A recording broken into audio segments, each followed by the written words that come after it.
find yourself all day saying, is this Sunday? I'm not sure it's Sunday. It doesn't feel like a Sunday, but the Sunday 10:30 show, the FOX6 Sports Blitz, now you know it's a Sunday. You've got Lily Zai, you got Brandon Cruz, Tim Van Born, the whole crew on board. We're pleased to have you along as well. And here's our starting lineup. Packers win on Thanksgiving, but are there too many turkey legs? Speaking of the Packers, Tucker Kraft makes us say what? And we bounce on over to hoops. Are the Bucks back? It was special. I think, obviously, the joke is not getting a turkey leg last year. So to be able to come in here, get the win, get the turkey leg after, it was very delicious and just a little something to celebrate.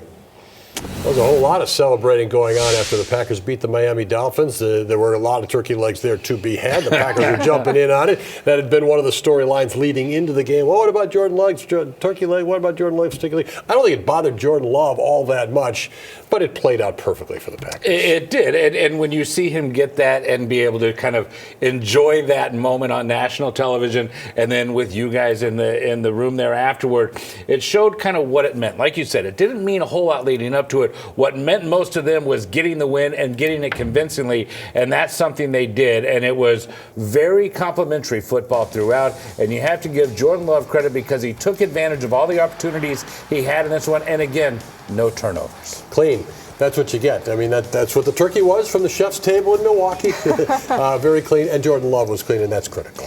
Critical indeed, because, again, we talked about this a lot, right? The stretch the Packers went on last season, the push they made was because Jordan Love played clean football. He took care of the football, and the Packers got a bunch of wins because of that. And we're seeing that kind of play out again as the second half of the season rolls around. The competition gets a little bit harder as well. So the fact that he's playing good football and not turning that ball over is a good sign for things to come. We're seeing him throwing some perimeter passes here. The receivers were involved. Brandon Tucker Kraft once again involved. Made a difference. Yeah, and we talked about that leading up, where we'd seen a couple of games where he wasn't always getting involved a whole lot, even though he did against the 49ers a lot more in this one, and it really seemed to make a big difference in how this offense flowed and what the Dolphins could do, because they didn't really have anywhere to go to stop. Because if you weren't throwing to Tucker Kraft, you had Josh Jacobs both running and catching the ball. You also had Jaden Reed making some big deals, but Tucker Kraft is such a key to all of that happening so well, and he's just such a hard person to guard and to stop,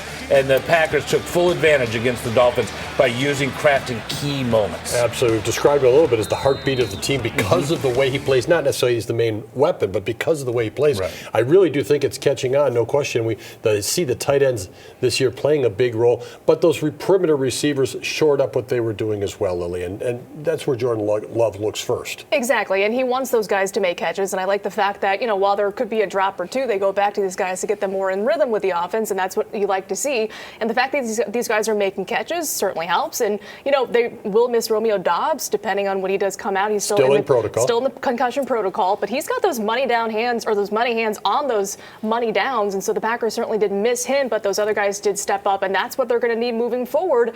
Again, start making those catches because that's going to be critical on offense. Don't win it without defense, though. Tua Tagovailoa, pretty good stats, but none of the plays really were big plays in the course of the game. Kind of a funny one as you look at it that way. Right, and it kind of, they did score and they got a little bit closer, but you didn't really feel like they really got into a groove, and it felt like the Packers really did dominate the entire game. And, of course, the defense let them back in a little bit there. But I felt like the pressure up front certainly helped, right? They sacked Tua 5 times, and they were able to kind of pressure him, and he was able to not complete some throws because of that. So it was good to see the defense step up. Lucas Van Ness got in the mix as well, and you want to see him and Quay Walker certainly step up as well, get that pressure going on these quarterbacks as they move forward. 2 straight games for Lucas Van Ness in the sack category.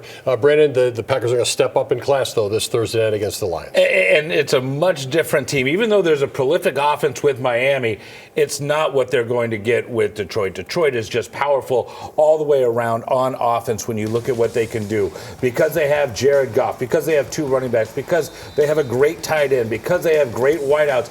everything seems to work for them. Even if they allow 35 points, they score 49. I mean, this is a team that really seems to click on all cylinders, and the problem is you have to disrupt Goff. If you can somehow get him off balance and not comfortable, thus you mentioned the 5 sacks against the Dolphins, Lily, they have to put pressure on him to create any kind of problems for that offense, because otherwise they just get into a rhythm and it never seems to stop. Much easier said than done, though. You mentioned all those skill players for the Lions. That offensive line is really the starting point for the team as well, and that's how they built so many things. But do we know the plays of the Lions now, Lily? Yeah, maybe. Let's fill the people in on this little controversy that's come out with Jahmyr Gibbs. Sure, yeah. Jahmyr Gibbs, I think, posted a video of another player. It looks like they were dancing or something. And then in the background on the whiteboard, you see a couple plays with the names, and you don't want all that stuff leaking out. Emergency calls. Yes, all that stuff. So there you see the picture. And, of course, it was deleted, but not before social media, of course, gets a screenshot of it. And, of course, Dan Campbell was asked during a press conference if he knew about this.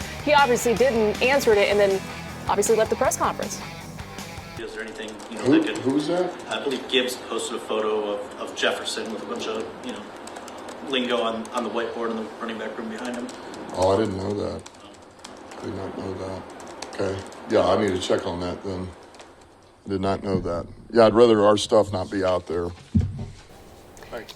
You think? Right. And the question, though, is some people are posing, well, did the Lions set this up? Did they know? Is it subterfuge? Who knows? Exactly, though. I mean, that would be quite the parlor trick if you pulled that one off. The Lions do have some injuries. We legitimately know about that. What do you think about this play thing? I think it doesn't mean a whole lot. Sure, if it's something real that's going to be handled internally, and it could affect the way they do make some of the calls, but overall, you're the Packers. You're not buying into any of this. You're sticking to what you know and how you're attacking their offense. However, you still want to wonder, you hear the word Coors or something. That was one of the words up there. You wonder, okay, is this something? But I do think that it really just kind of goes right past the Packers. I was up in Green Bay today. Josh Myers was asked specifically about this thing. He said, actually, it is, if those are legitimately the calls, it is a big deal because people are so protective of that. And to have that out, now the Lions might have to spend time trying to change things around in the next couple of days. As I mentioned, they also have injuries to deal with. So the Lions have this great record, but they have a few internal things to deal with. So if they have to go back to lean on something, Lily, it might be their running backs. Absolutely. I mean, Jahmyr Gibbs and David Montgomery are called Sonic and Knuckles for a reason. One just is a home run hitter, and one's just a smash mouth running back. And they really can beat you in multiple ways. And the fact that Jared Goff can just hand it off, and one of them can just run in a 6-yard touchdown, and the other one can just get you a first down at will, is important for this Lions offense because that's what makes them so balanced. And it's the running game that certainly carried them in multiple weeks. And hopefully they're not a factor on Thursday night against the Packers, and that's going to be a tough duo to stop for Green Bay. So there's just a lot of weapons on the Lions offense, and Sonic and Knuckles, aptly named, are certainly two of them. And let's look at the NFC standings, Brandon, before we get off the Packers and Lions here. These are teams battling for NFC supremacy. And don't forget the Eagles, who the Packers already lost to this season. And the Vikings won today. I mean, so when you look at this overall, right now, they just need a win to stay in the mix with these teams. If they lose to the Lions, the division's gone. And it might be gone already, even if they do win. But if they lose, it is gone. But they do need to keep pace with the Vikings, with the Eagles, the two teams that are ahead of them right now in the wild card. And it creates one of those situations where the outside pressure is something they can't think about, but they can't forget about either. And so that fine line of not worrying about it, maybe it helps that they're playing on a Thursday and these other teams haven't done what they're supposed to do on Sunday. Valid point there for sure. But you're right. They can say they don't think about it, but everybody this time of year is thinking about it in the NFL. We're talking about teams that are going somewhere. The Badgers aren't going anywhere. It comes to an end on Friday. They fall to the Golden Gophers of Minnesota. That means the Paul Bunyan Axe going back to Minnesota. That means the Badgers get chopped down, finishing with a 5-7 record. No bowl game. It's been a long, long time. The Badgers were not in the winning record category, not headed to a bowl game. They will not play past the change of the calendar. We're coming back, though, with more of the Fox 6 Sports Blitz. Do I vote? I don't even know if I vote for. You really want to ask that question out of the gate? I just like getting people's attention with something. My significant other think he's sexy, so. Wow. That was interesting. Was that Taylor Swift? Absolutely. That was one thing that was the most important to me, was making sure that Jordan got his leg right there. Well, as we've established, Jordan got his leg and then some, but Josh Jacobs really got a whole lot on Thursday night when their win over the Dolphins enabled them to have a feast. Well, the team that's been feasting lately is the Milwaukee Bucks, and they've won 8 of their last 9. And do you think this team has turned the corner? Is this legitimate, or are we now, just because they're just above 500, still trying to figure out if this is sustainable? I'll give them legitimate. Okay. The schedule has softened.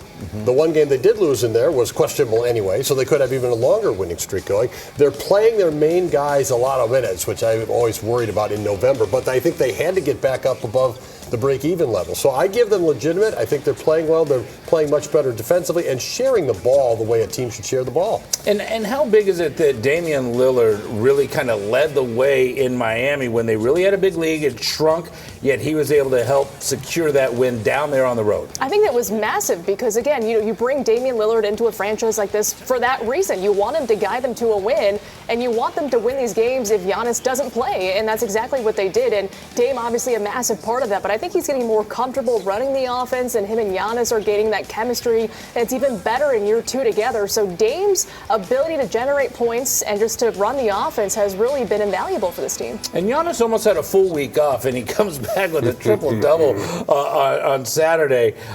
Did he need that rest? I don't. He's delivered this year. My goodness, he's just up there on the scoring chart for the whole league, and he certainly looked like the rest did him well. I don't know if he needed it, but the rest did him well. And you look at what he's been doing. I mean, he just entered some rare air with this triple-double. I mean, he's put up with Wilt. He's put up there with Michael Jordan, with Magic Johnson. How great is he, and can he sustain this as they go through December, January, February? I mean, they're still so far away from the playoff months, and he's putting in that kind of effort. Right. I mean, you're hoping this time management, game management isn't going to wear him down, but it's Giannis. I mean, I think he still can sustain this level, and it's a 40-point triple-double, which is crazy to say, but Giannis, pretty humble, saying doesn't really mean much until the end of his playing days, but you certainly hope that this style of play and the way he's playing right now, the volume he's playing, can sustain them as they make hopefully a run to the playoffs. Yeah, his first ever 40-point triple-double in the win on Saturday. Well, also on the hardwood, the Badgers remain undefeated after their win over Chicago State. It's their first 8-0 start since the 2013 season. They have a big week of basketball ahead as they will take on Michigan a little later. And the number 10 team in the nation, that's Marquette, and they are flying high as they scored 94 against Western Carolina. I mean, they just look unstoppable. Cam Jones has been unstoppable, and David Joplin scoring a lot. This team is doing well. And guess what? These two teams face each other on Saturday right here on Fox 6. And we all learned what Stonehill's about. That's right, Stonehill. All right. When we come back, our high school hotshot will be introduced. Stay with us. Welcome back. She's close to reaching a personal athletic accomplishment. But for this senior, one of her favorite moments was helping her team achieve a first in their conference. Here's this week's Fox 6 High School Hotshot.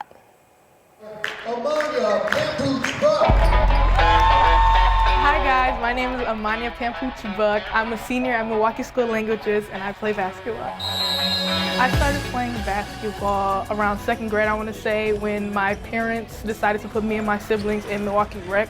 So we play sports from tennis to t-ball. It's pretty cool. A lot of people know us for playing basketball, like 2 siblings who are good at what they do, as well as my sister who plays volleyball. So we're kind of just like an athletic family. One of my favorite memories in basketball is winning the gold division with my team last year. That was a core moment. It was fun. I loved it. The feeling of beating your rivalry school was great. And also, during the summer, I was able to meet WNBA star Camila Cadorso while I was in the Nike National Tournament. So right now, I'm at about 920 points. And to reach 1,000 points would be amazing. Since I was a kid, I've been watching people hit their 1,000 points. And at that age, I'm like, that's not reachable. I couldn't do that. But as I started to get more serious with basketball, it's like, yeah, this is what I want to do. This is what I want to hit. I love doing hair. I would watch influencers and they would do their hair and I'm like, I want to try that. So my mom got me a mannequin and I started doing hair on the mannequin at first. Then my little sister was a volunteer, so I definitely tried on her and I just started perfecting my craft. Yes, I did my own hair. So I started drawing shoes when I first started drawing. I was kind of obsessed with shoes when I was younger. So then I started like drawing on my walls, and I ended up painting like a little mural on my wall. Helping other people it brings me joy. Like, I believe in if you do something good, you'll definitely get good back. I'm Amanya Pampuch Buck, a senior at Milwaukee School of Languages, and I'm your captain for the Milwaukee Lady Hawks. And I'm this week's FOX6 High School Hotshot. And get this, Amanya has already received an academic scholarship to the University of Arizona. She'd also like to continue her love of basketball and continue playing her dream to play in the WNBA. Wish you the best of luck. We'll be right back. All right, it's the first week of December. It's got a lot going on in the world of sports. Bucks have had a lot of home games. Now they start some road games, 2 out of 3 this week. And a win at the Pistons would get them into the NBA Cup. College basketball big, as I said, Michigan takes on Wisconsin. Marquette goes to number 5 Iowa State. UWM hosts Cleveland State, and then Saturday, Wisconsin, Marquette, downtown at 12:30, right here on Fox 6. And the Admirals are going to look to continue their winning ways to take on the Monsters at home on Tuesday. Then they're on the road this weekend, taking on the Wild. Aren't you thinking to yourself, do the Packers play this week? Why, yes, they do. Thursday night, right here on Fox 6, Green Bay at Detroit. Let's get a little bit more into that game because let's be honest, that is the game that people are really going to be talking about this week. And Lily, the Packers do have some momentum going right now. They're on 7 of 8 in the win column, and they believe they can keep stacking successes. There is something contagious about that, and their defense made some first-half stops last week against Miami, or Thursday night against Miami, that they can build upon. They certainly can, and I think it was that goal line stand that they made that was really encouraging, right? And you talk about just this Packers defense being able to get pressure on Tua, their ability to stop that rush at the goal line. I think Rashawn Gary made a crucial stop on 2nd and goal, and of course they stop him, and the Dolphins turn it over on downs, and that stopped their momentum. So they're going to have to get after Jared Goff moving forward. But yeah, they also sacked Tua Tagovailoa 5 times, and that got in his head. You know, they couldn't beat that cold weather narrative. But you talk about stacking successes. This game against the Lions ever important for that divisional race and just keeping themselves in that wild card hunt as well if they don't beat Detroit, because the Commanders are also right there. So you don't want to slip in that division or in the standings whatsoever. So this game on Thursday, very, very important, like we know. And Brandon, it's the 3rd game in a 12-day stretch. To me, that can wear on you mentally. It can wear on you physically. It can wear on you emotionally, trying to get that charge going again. Well, and again, remember, it was the 49ers, and then a Thursday night short turnaround for the Dolphins in prime time. This one's in prime time on regular rest. I think that helps a little bit, but at the same time, that's a lot of football in such a short amount of time. And you see that Josh Jacobs didn't have as many touches on Thursday because of that short turnaround. Maybe we see him a little more if their offense gets rolling on Thursday. Lions have a great kicker they found from, dropped out of the sky for him, Jake Bates. But special teams can make a difference, and it did in that Miami game. Packers had a long kick return, did nothing with it to start the game, but then come up with a muff punt recovery, which they were able to cash in. And that's the key right there, taking advantage of the moment. And they finally get that one turnover, the only turnover in the game, and it mattered. It turned into points. It's something that when you look at this team, when they force turnovers, we talk about it, it's a very simple equation in the NFL. More turnovers that you create, more opportunities to win.